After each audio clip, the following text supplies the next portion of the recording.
ರಾಜ್ಯದಲ್ಲಿ ಇಷ್ಟು ದಿನ RSS ಫೈಟ್ ನಡೀತಾ ಇತ್ತು ಕಾಂಗ್ರೆಸ್ ಮತ್ತು ಬಿಜೆಪಿಯ ನಡುವಣ. ಅದಕ್ಕೆ ನಿನ್ನೆ ಮೋಹನ್ ಭಾಗವತ್ ಒಂದಷ್ಟು ಉತ್ತರಗಳನ್ನ ಕೊಟ್ಟರು. ಆ ವಿವಾದ ತಣ್ಣಗಾಯಿತು ಅನ್ನುವಷ್ಟರಲ್ಲೇ ಇನ್ನೊಂದು ವಿಚಾರ ಈಗ ಬಿಜೆಪಿ ಅವರಿಗೆ ಅಸ್ತ್ರವಾಗಿ ಸಿಕ್ಕಿದೆ. ಬೆಂಗಳೂರಿನ ಕೆಂಪೇಗೌಡ ಇಂಟರ್ನ್ಯಾಷನಲ್ ಏರ್ಪೋರ್ಟ್ನಲ್ಲಿ ನಮಾಜ್ ಮಾಡಿರ್ತಕ್ಕಂಥ ಒಂದು ದೃಶ್ಯ ಈಗ ಭಾರಿ ವೈರಲ್ ಆಗ್ತಾ ಇದೆ. ಸರ್ಕಾರನೇ ಹೇಳುತ್ತೆ ಸಾರ್ವಜನಿಕ ಸ್ಥಳಗಳಲ್ಲಿ ನೀವು ಯಾವುದೇ ರೀತಿಯಾದಂತಹ ಈ ಥರದ ಧಾರ್ಮಿಕ ಪ್ರಯತ್ನಗಳು ಮಾಡಬಾರ್ದು, ನಿರ್ಬಂಧಗಳಿರ್ತವೆ, ಪರ್ಮಿಷನ್ ತಗೋಬೇಕು ಅಂತ. ಈಗ ಹೆಂಗೆ ಪರ್ಮಿಷನ್ ಕೊಟ್ರಿ ಅದಕ್ಕೆ ಅಂತ ಬಿಜೆಪಿಯವರು ಶುರು ಮಾಡಿದ್ದಾರೆ. ಎಲ್ಲಿ ಬೇಕಾದರೂ ನಮಾಜ್ ಮಾಡ್ಬೋದಾ?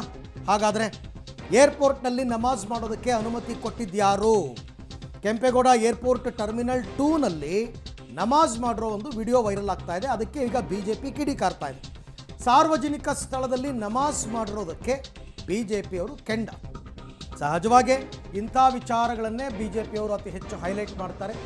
ಆ್ಯಕ್ಚುಲ್ ಆಗಿ ಏರ್ಪೋರ್ಟ್ನಲ್ಲಿ ಒಂದು ಪ್ರಾವಿಷನ್ ಇದೆ ಧಾರ್ಮಿಕ ಕ್ರಿಯೆಯನ್ನು ನಡೆಸೋದಕ್ಕೆ. ಅದು ನಮಾಜ್ಗೆ ಅಂತ ಜಾಗ ಅಲ್ಲ, ಪ್ರೇಯರ್ ಹಾಲ್ ಅಂತ ಇದೆ. ನೀವು ಅಲ್ಲಿ ಹೋಗ್ಬಿಟ್ಟು ಪ್ರೇಯರ್ ಮಾಡ್ಬೋದು, ನಮಾಜ್ ಮಾಡ್ಬೋದು, ಅಥವಾ ಟೈಮ್ ಆಗಿದೆ ಅಂತಂದರೆ ಸಂಧ್ಯಾ ವಂದನೆ ಮಾಡ್ಬೋದು. ಎಲ್ಲದಕ್ಕೂ ಅವಕಾಶ ಇದೆ, ಮಾಡ್ತಾರೆ. ಬಟ್ ಇಲ್ಲಿ ನೀವು ಈ ವಿಡಿಯೋ ನೋಡ್ತಾ ಇದ್ದೀರಲ್ಲ, ಇದು ನೀವು ಅಲ್ಲಿ ಟ್ಯಾಕ್ಸಿ ಇಳಿದು ಎಂಟ್ರಿ ಆಗ್ತಿರಲ್ಲ ಟರ್ಮಿನಲ್ 2ನಲ್ಲಿ, ಅದು ಸಾರ್ವಜನಿಕ ಸ್ಥಳ, ಅಲ್ಲಿ ಮಾಡಿದ್ದಾರೆ ಅಂತಕ್ಕಂಥದ್ದು ಪ್ರಶ್ನೆ.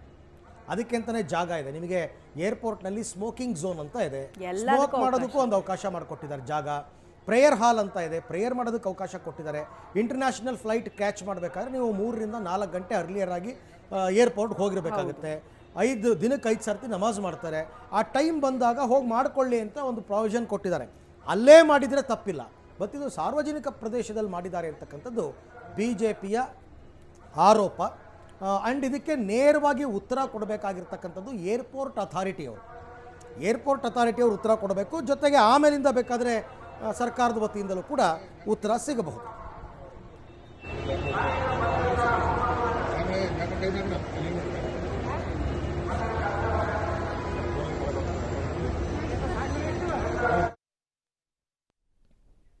ಏರ್ಪೋರ್ಟ್ ಅನ್ನೋದು ಬಹಳಷ್ಟು ಭದ್ರತೆ ಇರುವಂತಹ ಜಾಗ, ತುಂಬ ಸೆನ್ಸಿಟಿವ್ ಏರಿಯಾ ಅಂತ ಅದನ್ನು ಕರಿತೀವಿ. ನಮಗೆ ಇದು ದೊಡ್ಡ ಇಶ್ಯೂ. ಯಾಕಂದರೆ ಯಾರಂದ್ರೆ ಅವರು ಎಷ್ಟು ಜನ ಅಂದರೆ ಅಷ್ಟು ಜನ ಬಂದು ಎಷ್ಟೊತ್ತು ಬೇಕಾದರೂ ನಮಾಜ್ ಮಾಡ್ತಾರೆ. 10 ನಿಮಿಷ 15 ನಿಮಿಷ ಅದೆಲ್ಲ ಕತೆ ಬೇಡ. ನಮಾಜ್ ಮಾಡೋದಕ್ಕೆ ಅವಕಾಶ ಏನಕ್ಕೆ? ಸೆನ್ಸಿಟಿವ್ ಏರಿಯಾ, ಭದ್ರತೆ ವಿಚಾರದಲ್ಲಿ ಲ್ಯಾಪ್ಸ್ ಆದಂಗೆ ಆಗಲ್ವಾ? ಇಲ್ಲಿ ಈ ಥರ ಮಾಡಬೇಕಾದ್ರೆ ಇವ್ರ ಕಡೆಗೆ ಎಲ್ಲರದ್ದು ಗಮನ ಇರುತ್ತೆ. ಆ ಕಡೆಯಿಂದ ಇನ್ಯಾರೋ ಬಂದು ಇನ್ಯಾವುದೋ ದುಷ್ಕೃತ್ಯಗಳನ್ನು ಮಾಡಲ್ಲ ಅನ್ನೋದಕ್ಕೆ ಏನು ಗ್ಯಾರಂಟಿ? ನಮಾಜ್ ಮಾಡೋದಕ್ಕೆ ಅನುಮತಿ ಬೇಡವಾ ಅಂತ ಬಿಜೆಪಿ ಕಾಲೆಳಿತಾ ಇದೆ. ಸೂಕ್ಷ್ಮ ಭದ್ರತಾ ಪ್ರದೇಶದಲ್ಲಿ ಹೀಗೆಲ್ಲ ಬೇಕಾಬಿಟ್ಟಿಯಾಗಿ ವರ್ತನೆ ಮಾಡೋದಕ್ಕೆ ಸಾಧ್ಯ ಇದೆಯಾ ಅನ್ನೋದು ಪ್ರಶ್ನೆ. ನೋಡಿ, ನಾವು ಹೇಳ್ತಾ ಇದ್ವಿ ನಿಮಗೆ, ಅಲ್ಲಿ ಒಂದು ಇಂಟರ್ಫೇತ್ ಹಾಲ್ ಅಂತಲೇ ಇದೆ. ಅದಕ್ಕೆ ಅಂತ ಮೀಸಲಿಡೋ ಜಾಗ ಬಿಟ್ಟು ಎಲ್ಲಂದ್ರಲ್ಲಿ ಮನಸೋಯಿಚೆ ನಾನು ರೋಡಲ್ಲಿ ಮಾಡ್ತೀನಿ, ನಾನು ಸಾರ್ವಜನಿಕ ಸ್ಥಳಗಳಲ್ಲಿ ಮಾಡ್ತೀನಿ. ನೆಕ್ಸ್ಟು ಇಂಥವ್ರದ್ದು ಮನಸ್ಥಿತಿ ಏನಾಗುತ್ತೆ ಅಂದರೆ ಕೋರ್ಟ್ ಆವರಣ ಇರುತ್ತಲ್ಲ, ಅಲ್ಲೊಂದು ಖಾಲಿ ಜಾಗ ಇರುತ್ತಲ್ಲ, ಅಲ್ಲೂ ಬಿಡಿ ಅಂತ ಕೇಳ್ತಾರೆ. ನಾಳೆ ಇನ್ಯಾರೋ ಬಂದ್ಬಿಟ್ಟು ನಮಗೂ ಭಜನೆ ಮಾಡೋದಕ್ಕೆ ಅವಕಾಶ ಕೊಡಿ ಅಂತ ಕೇಳ್ತಾರೆ. ನ್ಯೂಸೆನ್ಸ್ಗೆ ದಾರಿ ಯಾವುದು? ನಮ್ಮಲ್ಲಿರುವ ಕೆಲವರ ವರ್ತನೆ, ಅದು ಬದಲಾಗಬೇಕು ಅನ್ನೋದು ಉದ್ದೇಶ. ಆಮೇಲೆ ಈ ವಿಡಿಯೋದಲ್ಲಿ ನೀವು ನೋಡ್ಬೋದಲ್ಲ, ನೋಡಿ ಅಲ್ಲಿ CISF ಸಿಬ್ಬಂದಿಗಳಿದ್ದಾರೆ, ಅವ್ರು ಸುಮ್ಮನೆ ನೋಡ್ತಾ ನಿಂತಿದ್ದಾರೆ. ಅಟ್ಲೀಸ್ಟ್ ಹೇಳಬೇಕಲ್ವಾ, ಇಲ್ಲೆಲ್ಲ ಕಂಡ್ರಪ್ಪ ನಿಮಗೆ ಇಂಟರ್ಫೇತ್ ಪ್ರೇಯರ್ ಹಾಲ್ ಅಂತ ಒಂದಿದೆ, ಅಲ್ಲಿಗೆ ಹೋಗಿ ಅಂತ ಅಟ್ಲೀಸ್ಟ್ ಅವ್ರು ಹೇಳಬೇಕು. ಬೇರೆಯವ್ರದ್ದೆಲ್ಲ ಒಂಚೂರು ಅಲ್ಲಿ ಬೋರ್ಡಿಂಗ್ ಪ್ರಾಸೆಸ್ನಲ್ಲಿ ಚೂರು ಸ್ಕ್ಯಾನ್ಗೀನೆಲ್ಲ ಲೇಟ್ ಆಯಿತು ಅಂದರೆ ಸೈಡಿಗೆ ನಡೀರಿ ನೀವು ಅಂತ ಹೇಳಿ ಆ ಕ್ಷಣಕ್ಕೆ ಕಳಿಸ್ತಾರೆ. ಅಂಥವರು ಮೂಕ ಪ್ರೇಕ್ಷಕರಾಗಿ ನಿಂತ್ರಲ್ವಾ. CISF ಏರ್ಪೋರ್ಟ್ನ ಭದ್ರತೆಯನ್ನು ನೋಡ್ಕೊಳ್ಳೋ ಜವಾಬ್ದಾರಿ CISFದು. ಅವ್ರು ಸುಮ್ಮನೆ ನಿಂತಿದ್ದಾರೆ ಅಲ್ಲಿ, ಅದು ಶಾಕಿಂಗ್. ಅದು ಇನ್ನೊಂದಷ್ಟು ಜನರಿಗೆ ಉತ್ತೇಜನ ಕೊಡುತ್ತೆ. ಇದು ಫಸ್ಟ್ ಟೈಮ್ ಹಿಂಗೆ ಏರ್ಪೋರ್ಟ್ನಲ್ಲಿ ಇವರು ನಮಾಜ್ಗಳನ್ನು ಮಾಡ್ತಿರೋದಲ್ಲ. ಹಿಂದೆ ನಾವು ಪ್ಯಾರಿಸ್ನಲ್ಲೂ ನೋಡಿದ್ವಿ, ಎಲ್ಲ ಏರ್ಪೋರ್ಟ್ಗಳಲ್ಲೂ ಹೋಗ್ತಾರೆ, ಎಲ್ಲ ರೋಡ್ಗಳನ್ನು ಬ್ಲಾಕ್ ಮಾಡ್ತಾರೆ, ನಮಾಜ್ ಮಾಡ್ತಾರೆ. ಸಾರ್ವಜನಿಕ ಸ್ಥಳಗಳನ್ನು ಮಸೀದಿಯಾಗಿ ಕನ್ವರ್ಟ್ ಮಾಡೋಕೆ ಇವ್ರಿಗೆ ಅವಕಾಶ ಕೊಟ್ಟಿದ್ದು ಯಾರಪ್ಪ? ಇದು ಬೇಸಿಕ್ ಪ್ರಶ್ನೆ. ವಿಚಾರ ಇರ್ತಕ್ಕಂಥದ್ದು ಏನು ಅಂದರೆ, RSS ಪಥಸಂಚಲನಕ್ಕೆ ನೀವು ಬ್ರೇಕ್ ಹಾಕ್ತೀರಾ. RSS ಗಣವೇಷಧಾರಿಗಳು ಕೋಲಿಡ್ಕೊಂಡು ಓಡಾಡ್ತಾರೆ, ಭಯವನ್ನು ಉಂಟು ಮಾಡ್ತಾರೆ ಅಂತ ಪರ್ಮಿಷನ್ ಕೊಡಲ್ಲ ಅಂತೀರಾ. ಆದರೆ ಏರ್ಪೋರ್ಟ್ನಲ್ಲಿ ನೀವು ನಮಾಜ್ ಮಾಡೋದಕ್ಕೆ ಪರ್ಮಿಷನ್ ಕೊಟ್ಟಿದ್ದು ಭದ್ರತಾ ಲೋಪ ಅಲ್ವಾ? ಏರ್ಪೋರ್ಟಲ್ಲಿ ನಮಾಜ್ಗೆ ಅನುಮತಿ ಕೊಟ್ಟಿದ್ಯಾರು ಅಂತಕ್ಕಂಥ ಪ್ರಶ್ನೆ. CM ಸಿದ್ದರಾಮಯ್ಯ ಅಥವಾ ಸಚಿವ ಪ್ರಿಯಾಂಕ್ ಖರ್ಗೆ ಅನುಮತಿ ಕೊಟ್ಟಿದ್ದೀರಾ? RSS ಪರೇಡ್ಗೆ ಆಕ್ಷೇಪಿಸುವ ಸರ್ಕಾರ ನಮಾಜ್ಗೆ ಅನುಮತಿ ಕೊಟ್ಟಿದ್ಯಾ? ನಿರ್ಬಂಧಿತ ಸಾರ್ವಜನಿಕ ಸ್ಥಳದಲ್ಲಿ ನಮಾಜ್ ಮಾಡಬಹುದಾ? ನಮಾಜ್ ಮಾಡಿದ್ದು ಗೊತ್ತಿದ್ರೆ ಕಾಂಗ್ರೆಸ್ನವ್ರು ಸುಮ್ಮನಿದಾರಾ ಅಂತ ಜಾಲತಾಣದಲ್ಲಿ ಬಿಜೆಪಿಯವರು ಸಾಲು ಸಾಲು ಪ್ರಶ್ನೆಗಳನ್ನು ಹುಟ್ಟುಹಾಕ್ತಾ ಇದ್ದಾರೆ. ಇನ್ನೊಂದು ವಿವಾದ ಇವಾಗ ಶುರುವಾಗಿರ್ತಕ್ಕಂಥದ್ದು. ಇದು ನನ್ನ ಪ್ರಕಾರ ಪರ ವಿರೋಧ ಚರ್ಚೆಗೆ ನಾಂದಿ ಹಾಡುತ್ತೆ. ಕಾಂಗ್ರೆಸ್ನವರು ಸಮಜಾಯಿಷಿ ಕೊಡ್ತಾರೋ, ಮತ್ತೊಂದು ಹೇಳ್ತಾರೋ, ಅಥವಾ ಏರ್ಪೋರ್ಟ್ ಅಥಾರಿಟಿಯವರು ಇದಕ್ಕೆ ಉತ್ತರ ಕೊಡಬೇಕು ಅಂತಾರೋ ಗೊತ್ತಿಲ್ಲ. ಬಟ್ ಈಗ ಬಿ ಜೆ ಪಿಯವರಂತೂ ಪ್ರಶ್ನೆಯನ್ನು ಎತ್ತಿದ್ದಾರೆ. ಇದು ತುಂಬ ವಿಡಿಯೋ ಈಗ ಸೋಷಿಯಲ್ ಮೀಡಿಯಾದಲ್ಲಿ ವೈರಲ್ ಆಗ್ತಾ ಇದೆ. ತುಂಬ ಜನ ಪಬ್ಲಿಕ್ಸು ಕೂಡ ಪ್ರಶ್ನೆ ಮಾಡ್ತಾ ಇದ್ದಾರೆ, ಯಾರು ಪರ್ಮಿಷನ್ ಕೊಟ್ಟಿದ್ದು ನಿಮಗೆ?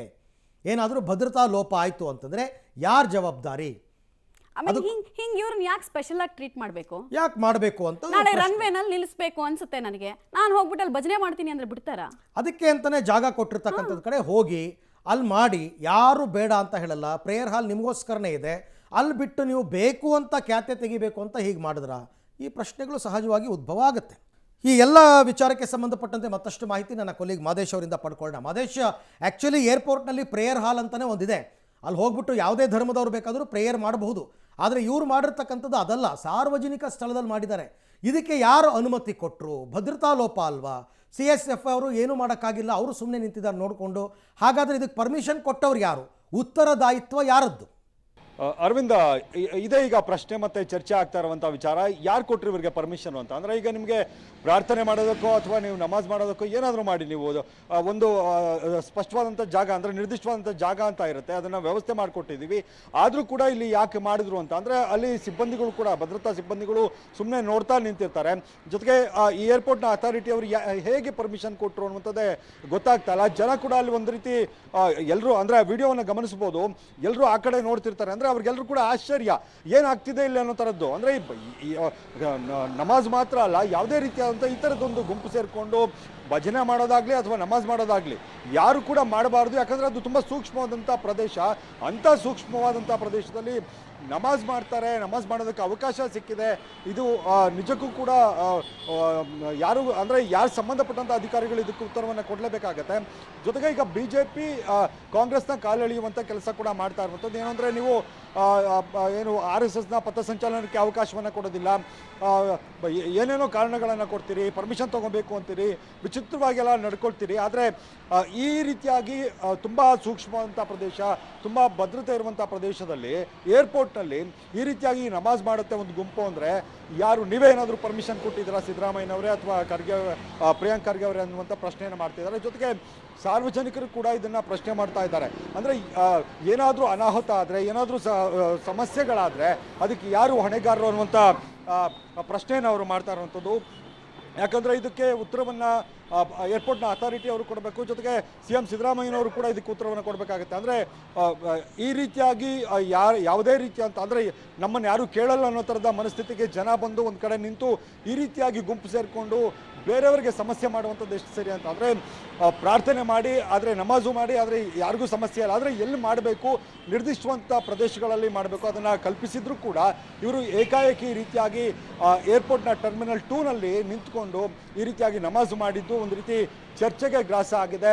BJPಯವರು ಈಗ ಕಾಂಗ್ರೆಸ್ನ ಕಾಲೆಳೆಯುವಂಥ ಕೆಲಸವನ್ನು ಕೂಡ ಮಾಡ್ತಾ ಇದ್ದಾರೆ. Arvind. Right Madesh, thank you. ತಮ್ಮೆಲ್ಲ ಮಾಹಿತಿಗೆ ಧನ್ಯವಾದ. ಇದನ್ನು ಹೆಂಗೆ ತಿಪ್ಪೆ ಸಾರಿಸ್ಬಿಡ್ತಾರೆ ಅಂತಂದರೆ, ಇಲ್ಲ ಅದು ಸಾರ್ವಜನಿಕ ಪ್ರದೇಶನೇ ಅಲ್ಲ, ಅದು ಪ್ರಾರ್ಥನೆಗೆ ಅಂತಾನೆ ನಿಗದಿ ಮಾಡಿರ್ತಕ್ಕಂಥ ಜಾಗದಲ್ಲಿ ಮಾಡಿದ್ದಾರೆ ಅಂತ ಹೇಳ್ಬಿಡ್ತಾರೆ. ಬೇಕಾದ್ರೆ ಪರ್ಮಿಷನ್ ಲೆಟರ್ ತೋರಿಸ್ಬಿಡ್ತಾರೆ. ಆಯ್ತಪ್ಪ, ಈಗ RSS ನೋಂದಣಿ ಆಗಿಲ್ಲ. ಈ ಗುಂಪು ಏನು ನೋಂದಣಿ ಆಗಿರ್ತಕ್ಕಂಥ ರಿಜಿಸ್ಟರ್ಡ್ ಆರ್ಗನೈಸೇಷನ್ನ, ಆಮೇಲೆ ಇವರು ಸರ್ಕಾರಿ ಜಾಗದಲ್ಲಿ ಎಲ್ಲದಕ್ಕೂ ಪರ್ಮಿಷನ್ ತೊಗೋಬೇಕು ಅಂದರೆ ಇವರು ಪರ್ಮಿಷನ್ ತೊಗೊಂಡಿದ್ದಾರೆ. ಪ್ರಶ್ನೆಗಳು ಮೂಡುತ್ತೆ. ನ್ಯಾಯ ಎಲ್ರಿಗೂ ಒಂದೇ ಅಲ್ವಾ? ಸ್ಪೆಷಲ್ ಟ್ರೀಟ್ಮೆಂಟ್ ಯಾವಾಗಲೂ ರೋಡಲ್ಲಿ ತಗೋ, ಎಲ್ಲ ಕಡೆ ತಗೋ. ಯಾಕೆ ನೀವು ಸಾರ್ವಜನಿಕ ಸ್ಥಳಗಳನ್ನು ಮಸೀದಿ ಯಾಕೆ ಮಾಡ್ತೀರಾ? ಮಸೀದಿ ಪ್ರತಿ 5 ಕಿಲೋಮೀಟರ್ ರೇಡಿಯಸ್ನಲ್ಲಿ ಎಲ್ಲ ಕಡೆ ಇದೆ. ನಿಮ್ಗೆ ಹಾಗೆ ಧಾರ್ಮಿಕ ಆಚರಣೆಗಳನ್ನು ಮಾಡಬೇಕು ಅಂದಾಗ ನೀವು ಕೆಂಪೇಗೌಡ ಏರ್ಪೋರ್ಟ್ ಸುತ್ತಮುತ್ತ 5 ಕಿಲೋಮೀಟರ್ ರೇಡಿಯಸ್ನಲ್ಲಿ ಮಸೀದಿ ಇಲ್ಲ ಅನ್ಕೋತೀರಾ? ಇದೆ, ಅಲ್ಲಿಗೆ ಹೋಗಿ. ಬೇಡ, ಏರ್ಪೋರ್ಟಲ್ಲೇ ಜಾಗ ಇದೆಯಲ್ಲ, ಹೋಗಿ ಮಾಡಿ ಅಲ್ಲೇನೆ. ಅದಕ್ಕೆ ಅಂತಾನೆ ಜಾಗ ಇದೆ, ನಿಮಗೆ ಪ್ರಾವಿಷನ್ ಇದೆ. ಇದು ನ್ಯೂ ಸೆನ್ಸ್ ಕ್ರಿಯೇಟ್ ಮಾಡಿ. ಇದು ಖ್ಯಾತೆ ತೆಗೆಯೋದು ಅಂತಾರಲ್ಲ, ಸುಮ್ಮನೆ ಬೇಕು ಅಂತ ಖ್ಯಾತೆ ತೆಗೆಯೋದು. ಆಮೇಲೆ ವಿಕ್ಟಿಮ್ ಕಾರ್ಡ್ ಪ್ಲೇ ಮಾಡೋದು ಜಗತ್ತಿನಾದ್ಯಂತ. ಅಥವಾ ನಮಾಜ್ ಮಾಡಕ್ ಬಿಡ್ಲಿಲ್ಲ ನಮ್ಮನ್ನ. ರಾಜ್ಯದಲ್ಲಿ ಕಾಂಗ್ರೆಸ್ ಗವರ್ನಮೆಂಟ್ ಇದೆ, ನಮ್ಮನ್ನು ಯಾರು ಏನು ಮಾಡ್ಕೊಳಕ್ಕಾಗಲ್ಲ ಅಂತಕ್ಕಂಥದ್ದು ಮನಸ್ಥಿತಿನೋ ಗೊತ್ತಿಲ್ಲ. ಇವರೇನಾದರೂ ಪೂರ್ವ ಅನುಮತಿಯನ್ನು ಪಡ್ಕೊಂಡಿದ್ರ? ಅನುಮತಿ ಪಡ್ಕೊಳ್ಳೋದು ಅಂದರೆ ತಪ್ಪು ನನ್ನ ಪ್ರಕಾರ. ಯಾಕೆಂದರೆ ಇಲ್ಲಿ ಯಾರು ಪರ್ಮಿಷನ್ ಕೊಡ್ತಾರೆ? ಇವರಿಗೆ ಕೊಡಬಾರ್ದು, ಕೊಟ್ಟವ್ರದೇ ತಪ್ಪಾಗುತ್ತೆ. ನಾಳೆ ಇಲ್ಲಿ ಗಣೇಶ ಕೂರಿಸ್ತೀವಿ ಅಂದರೆ ಬಿಡ್ತಾರಾ?